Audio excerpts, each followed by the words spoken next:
आपको अपने पंखों के विस्तार की शक्ति पर विश्वास है। मुझे विश्वास है मेरे प्रभु श्री राम के प्रति मेरी भक्ति पर।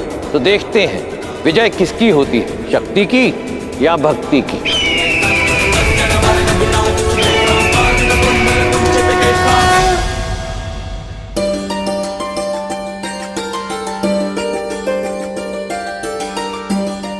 आज कृष्ण के अतिथि की आवभगत बहुत अच्छे से होगी।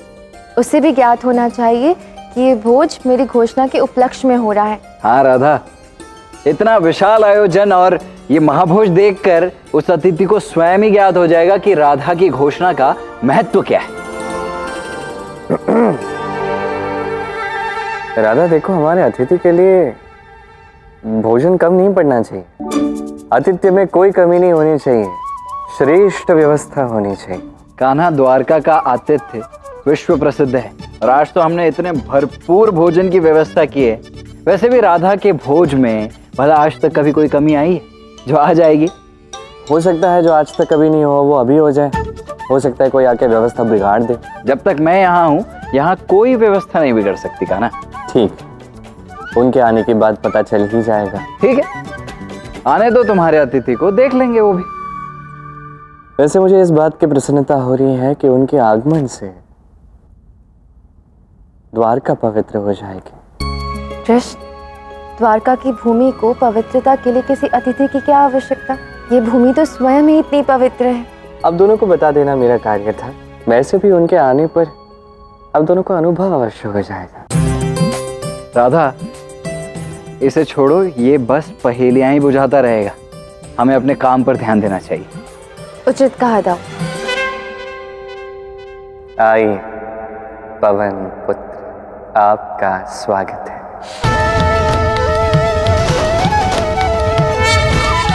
द्वारिका,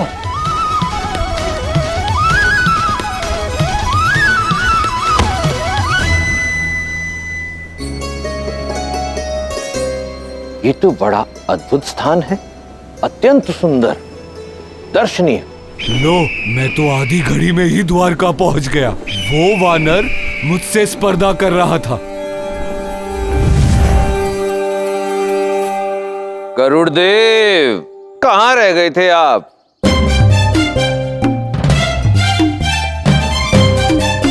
मैं कब से आपकी प्रतीक्षा कर रहा हूं। आने में बड़ा विलंब कर दिया आपने।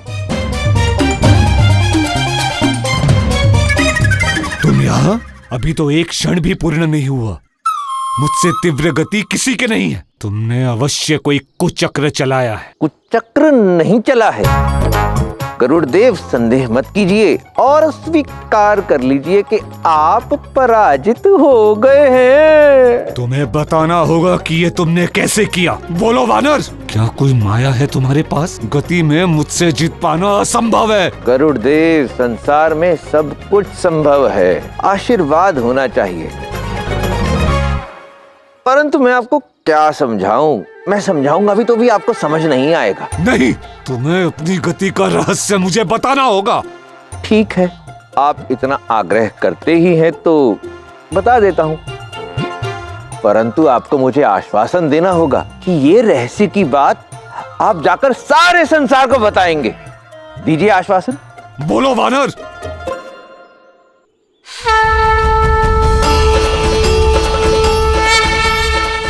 जय श्री राम, जय श्री राम, जय श्री राम। क्या बताना चाहते हो वानर? ये राम नाम का जाप मेरे जीवन का मूल मंत्र ही नहीं है, यही मेरी गति का रहस्य भी है। इन 3 शब्दों में ऐसी क्या विशेषता है वानर? ये 3 शब्द केवल एक मंत्र मात्र नहीं है गरुड़देव, अपितु मेरे संपूर्ण जीवन का आधार भी है। यदि विश्वास नहीं होता तो आप भी ये जाप करके देखिए। यदि ऐसा है तो मैं भी प्रयोग करके देखता हूँ इन 3 शब्दों का। जय श्री राम। मुझ पर तो कोई प्रभाव नहीं हुआ। ये असत्य है, ये 3 शब्द। गरुड़देव, श्री राम का नाम जगत का सबसे सुंदर नाम है। मेरे प्रभु श्री राम के नाम से बढ़कर ना तो आज तक संसार में कोई नाम आया है, ना कभी आएगा। प्रभु श्री राम का नाम संसार का एकमात्र सत्य है और मेरे प्रभु की शक्ति को आंकने का दुस्साहस मत कीजिए। सत्य को बदला नहीं जा सकता। श्री कृष्ण से बढ़कर कोई नहीं है। मैं तो यही कहूंगा तुम्हें, जो करना है कर लो वानर। गरुड़देव! अरे अरे, लग रहा है राधा और द्वारका से पहले गरुड़ को ही शिक्षा मिलेगी।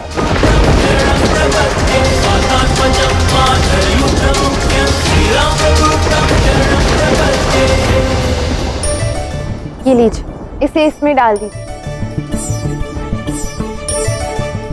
कृष्ण के अतिथि हैं, खीर का स्वाद तो देखना ही होगा। अरे वाह, ये तो बहुत स्वादिष्ट प्रतीत हो रही है। तुम जाओ, जाकर केसर ले आओ, शीघ्र करो।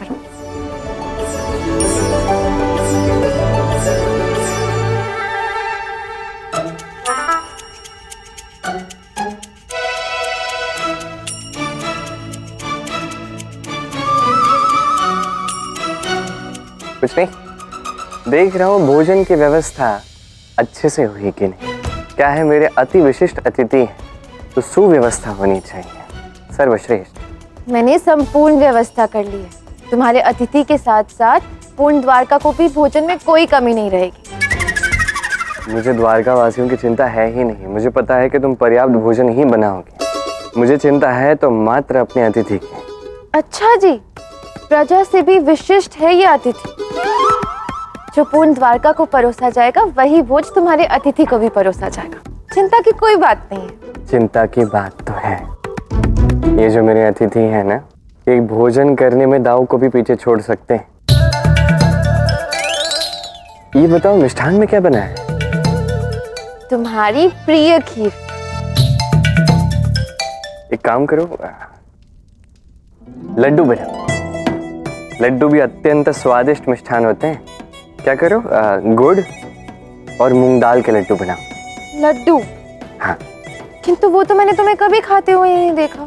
किंतु आज का जो भोजन है वो बिना लड्डू के पूर्ण नहीं लगेगा। बना दो ना लड्डू। यदि लड्डू बनवाने थे तो पहले बताना चाहिए था ना। सारी व्यवस्था करनी पड़ेगी और भोज का भी समय हो गया है। पता नहीं अचानक ये लड्डू बनाने का विचार कहाँ से आ गया तुम्हें। हाँ, मैं वो बताना भूल गया। किंतु अब अधिक समय नहीं है, लड्डू बनाओ, अच्छे से लड्डू बनाओ। और समस्त द्वारका के लिए जितनी मात्रा में तुम लड्डू बनाओगी ना, उतने ही लड्डू मेरे अतिथि के लिए बनाना। थोड़ी भी कम नहीं होनी चाहिए, ठीक है? लो, और सुनो, इतने लड्डू भला कौन खा सकता है? इतने लड्डू? वो तो इससे कहीं अधिक मात्रा में लड्डू खा सकते हैं। छोड़ो, तुम बनाओ। अधिक समय नहीं है हमारे पास। अतिथि देवो भव, ठीक है? अच्छे से व्यवस्था करना, बहुत सारे लड्डू बनाना, ठीक है? मैं चलता हूँ। आश्चर्य है, भला ऐसा कौन सा विशिष्ट अतिथि है जो इतना भोजन ग्रहण करता है? गरुड़देव, आप अहंकार कर रहे हैं, ये उचित नहीं है। मुझे स्वयं पर विश्वास है। तुम्हारी भांति मैं अंध भक्ति कर अपने आराध्य का नाम ही नाम जाप नहीं करता रहता हूँ। मेरे प्रभु के प्रति मेरी भक्ति अंध भक्ति नहीं है, ना ही उनके प्रति मेरा विश्वास अंधविश्वास है। ना ही मुझे तुम पे विश्वास है और ना ही तुम्हारे प्रभु पे। तो ठीक है, युद्ध हो ही जाए। रुक जा वानर, ऐसे ये युद्ध नहीं होगा। युद्ध समानता से होना चाहिए। तुम अपने प्रभु से शक्ति लेकर आए हो, तो मुझे भी थोड़े समय की आवश्यकता है। मैं अपने प्रभु का आशीर्वाद लेकर तुमसे युद्ध करूंगा और तब तुम अवश्य ही पराजित हो जाओगे। कौन है आपके प्रभु?